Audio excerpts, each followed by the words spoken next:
Hey, what's going on, everybody? This is Alex, the Comic Hoarder. Thank you so much for clicking play on this video. In this video, I will show you the first book in the year-long challenge of only buying one comic book per month. And I'll also be going through a few of the comments from the last video, some positive ones and some negative ones, and I'll give my reaction to those. Hopefully you guys are excited. Here we go.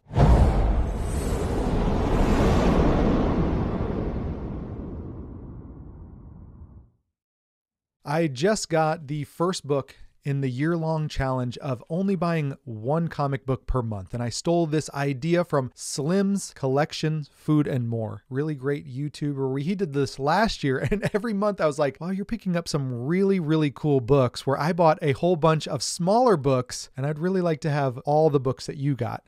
So I was really proud of him.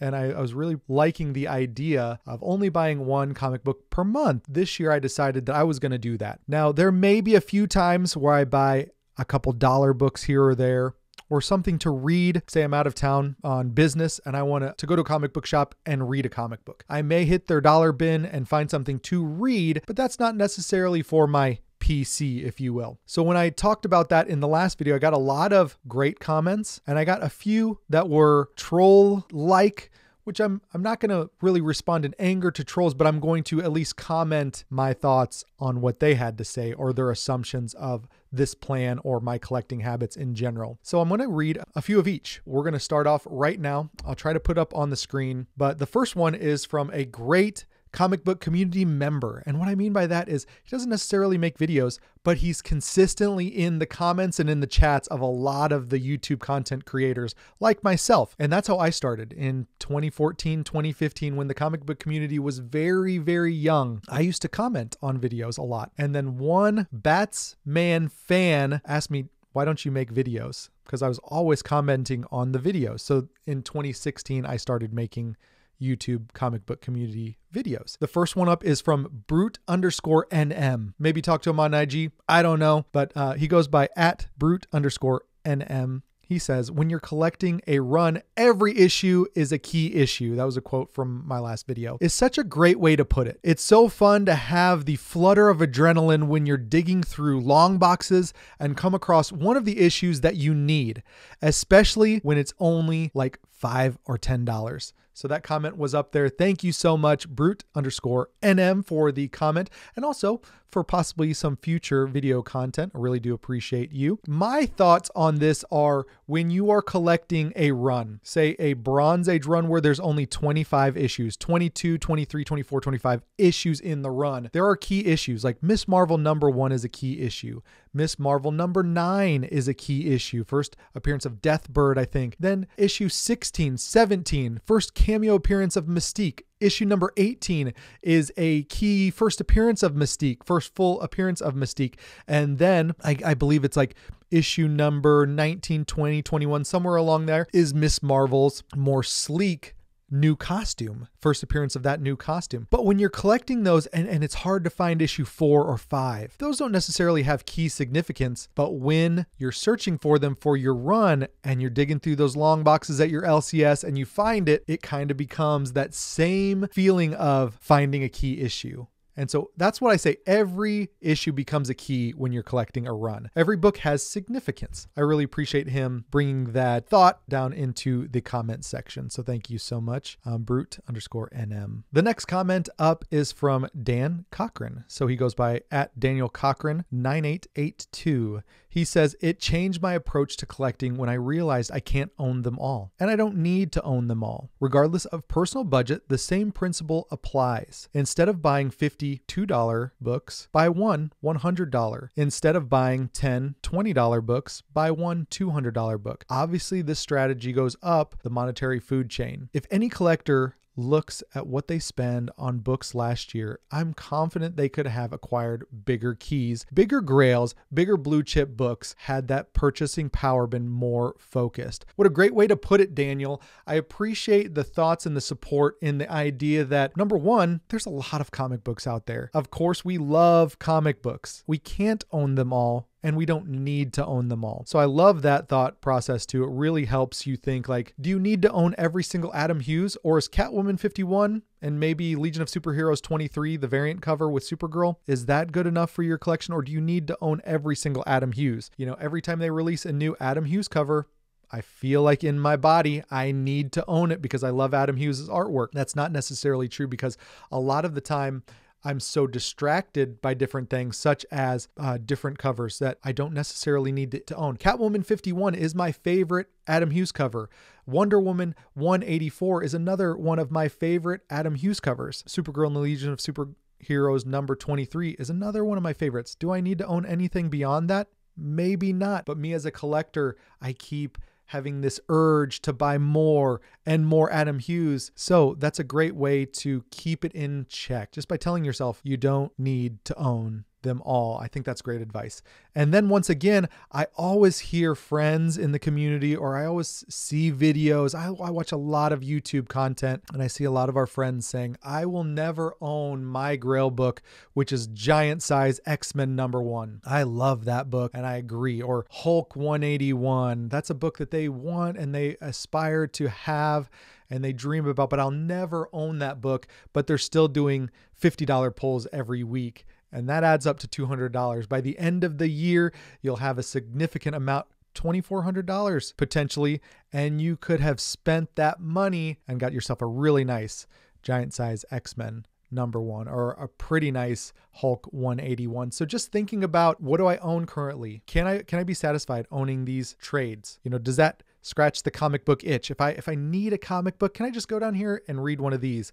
Save that weekly, save that monthly budget, and put it towards something more, something bigger, something that I'm going to pass up all of those 90s X-Men books in my collection, and I'm going to skip right to that giant size because that's the one I want to look at. That's the one I'm most proud of. Now, there's nothing wrong with those other X-Men books. If you enjoy owning those and that's how you want to collect, that's perfectly fine. But if you want to level up and you want to achieve that big grail, this is a good way to think about it. This is a good way to do it. This next comment says, yay, another comic book collector on YouTube that only shows unrealistic keys that hardly ever pop up at LCSs. No, these don't pop up at LCSs. Most LCSs, now this is totally just me guessing. A lot of the time, if a rare book pops up at an LCS, if I was the LCS owner, I would buy that book, put it into my PC, put it into the safe, call my buddy that has been shopping with us for 15 years who loves high-end comic books and call him and be like, you will never guess what walked in. Nope, not another 15 copies of New Mutants 98. This Golden Age Grail just walked into the door. If you want to see New Mutants 98s, I can show you New Mutants 98. If you want to see Amazing Spider-Man 300, I can show you an Amazing Spider-Man 300. How many times do we want to see that on YouTube? Like, there's thousands of copies out there. How many more times do we want to see that? Let's unlock another part of the hobby. Let's unlock a part of the hobby that you may not know about, because you can go anywhere and see New 52 Batman #1. You can go anywhere and see the first appearance of Tim Drake, Batman, you know. But let's show some interesting things. Why would this be a negative thing to see unrealistic books? These books are out there. Some of these books are in attics or in collections in your town. Just be out there, be aware. Maybe don't only shop at LCSs for comic books. Go to antique malls, go to flea markets, go to comic book shows, get online. These books are online. And I'll tell you what, there's modern books. This book that I'm going to show you, there's modern books that are more expensive than this book. This isn't unrealistic. It's just what I'm into. And maybe you might find it cool. So hopefully that helps. I don't understand why you only go to your LCS to buy comic books. And unrealistic is just relative. Unrealistic to you might not be unrealistic to 20 other people here on this channel or in the comments. All right, for the last one, let's share two. 21 Million says, I get so bored with people showing keys that they acquire. I want to see more obscure stuff or just content that isn't about key collecting. Otherwise, these videos are no fun. I agree. I love looking at keys. In the last comment, I just said, I don't want to see any more New Mutants 98s. I just showed New Mutants 98. I just showed Amazing Spider-Man 129 in the last video. It's easy to say that's too much or those are so common. If I see them, I still get like Dang, good get. That's pretty cool. If you want to see some really, really cool content with obscure stuff, Keston's Old School Comics, Comic Collector Geek, they show some really, really crazy, rare books. Automatic Comics usually shows some stuff that you don't see every day. He shows some of the bigger keys or more obscure things. So those are channels. I'm definitely not going after Giant Size X-Men in this. I'm not going after Hulk 181s, X-Men #1s, maybe X-Men #1 if I find the right deal or if I have the cash to buy it or if I have the trade to trade for it. But most of these are going to be obscure, and you're going to see here in a second. Now, the last comment, anyone that pays more than $1 for a comic has something wrong with them. Once again, relative. I don't know what kind of comic book you're going to get for $1. Hopefully your comic book shop, after a month or two, puts all their new comic books into the $1 bin or 50-cent bin to clearance it out. Ever since the 90s, they're going to be at least $1.25 or more. So everyone that's bought a comic from the 90s to present day has something wrong with them. I don't know if that's a negative thing or just like a statement like we're all crazy. Maybe we are. What are we doing buying these pieces of paper for thousands of dollars? I don't understand. Maybe you're onto something. Maybe I should uncover your name and thank you for the comment. Either way, thank you for the comment. All right, we are on to the book, finally. This is a book that I've wanted for quite a while, and I know Comic Collector Geek has talked about this channel on Instagram for their live sales, but it is Crime City Comics. This is fantastic. Now, the book did come in a box, but it was a little beat up, so I got it out to check to make sure that everything felt secure. And so I'm happy to report that it feels like everything is secure. So I almost don't even want to like hurt this, and it's on both sides. This is really, really cool. So I'm going to dig into this and we'll be back to show what it is. Okay, first I want to show you that this was the sticker. Don't think this was the price. I think it was a little lower. 2.1K, the third highest graded. They have stickers like that on there. And I knew from listening to Comic Collector Geek that I could probably make an offer on this and try to work out a better deal. I saw the book in a preview and I knew I'm going to make a move on that book. This is a book that I've wanted for a while. I didn't want to miss the chance to get this. It is Sun Girl #1 in a 5.5, and it is cream to off-white pages. This is the first appearance of Sun Girl, and she appears in the Human Torch, maybe All Winners. This is from August of 1948, the Stan Lee story, and Ken Bald cover and art. This is a really, really neat, I would say obscure character. Now there's a more modern character. This is from Marvel Comics or Timely Comics from back in the day. I got to ask Collecto6 what his thoughts are on why did they use Timely sometimes? Why did they sometimes use Marvel? And then when did it officially go to Atlas? Someone could probably leave that down in the comments. This was in the time of Timely Comics, so why did they use that Marvel publishing right there, Marvel Comics? But I think this book is really, really great. Now, the last 5.5 sale on this was around $1,500. I believe it was a Heritage Auctions. And so I think I offered $1,500. Maybe it was a little bit less, but they had 2K on it and I offered $1,500. And so they were at 2K. I offered $1,500. They came down to, ultimately I paid $1,700. So, and I asked for payments. Like, I'll come up to your $1,700 if you let me do 2 payments, like 1 payment right now and then 1 payment on the 20th of next month. And I paid early just so that I could get the book before the end of the month. Very, very neat book. Sun Girl only had 3 issues, but then she appeared in like Marvel Mystery, or she appeared in Human Torch, etc., with like Blonde Phantom, Miss America, etc. There is a Miss America backup story in this, which is really cool. I'll show you the back of this.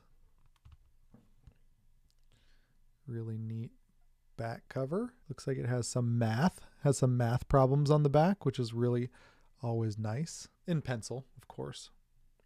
But this is a really nice copy of this book. Comic Collector Geek got this maybe a year or 2 ago. I think it's a 4.0 yellow label. And I knew, it's like, gosh, that book is just out of reach all the time. I want to get the first appearance of Sun Girl. It's such a cool cover. Kind of obscure character, timely character. So I finally pulled the trigger. Really happy to own this one. What do you guys think? This is the January book, the first book in the challenge. I think I spent a little bit more than what I wanted to for the first book. My goal is around $1,000 book, but also to sell to achieve these books. Yeah, this is it. Hopefully you guys are doing well. Thank you so much for being here. If you're brand new to the channel, hit that subscription button, hit that bell to be notified when there's future videos. Give it a thumbs up and comment down below what you guys thought of the comments and what you think of the first book in the challenge. Hopefully you guys are doing well. I'll talk to you on the next one. See you. Bye.